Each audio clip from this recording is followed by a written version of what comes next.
One of the problems, obviously, is that interest rates in this country are higher than in neighbouring countries, and that's an inefficiency in our system.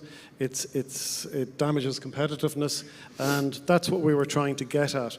One of the points we made when we introduced that low-interest loan product was, in the face of Brexit, in particular in the face of the devaluation of sterling, our farmers and our firms, in effect, were taking a hit on their output value.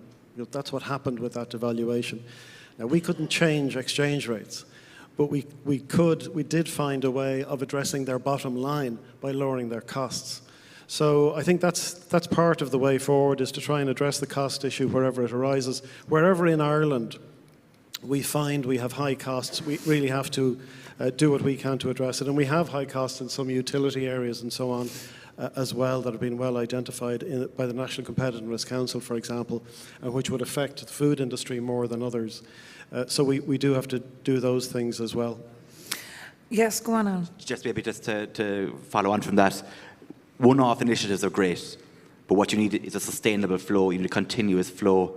I know I acknowledge the new loan scheme now for SMEs and small businesses, but farmers need to have access to this low interest capital on an ongoing basis, not just in a once-off.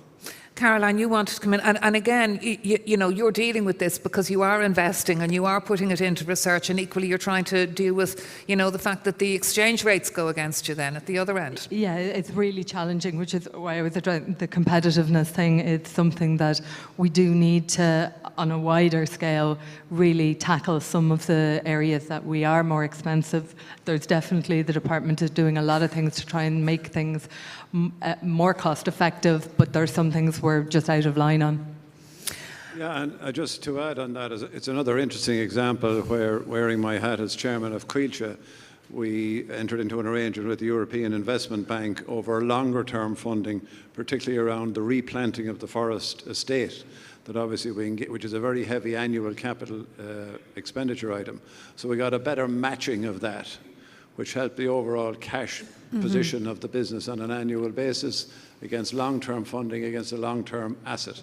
And that's worked really well. So I think all those have been recent and welcome additions. But the overall cost of funding, and I think some of my colleagues still do argue the case that, in many ways there are certainly certain categories of farms that should be regarded as SMEs.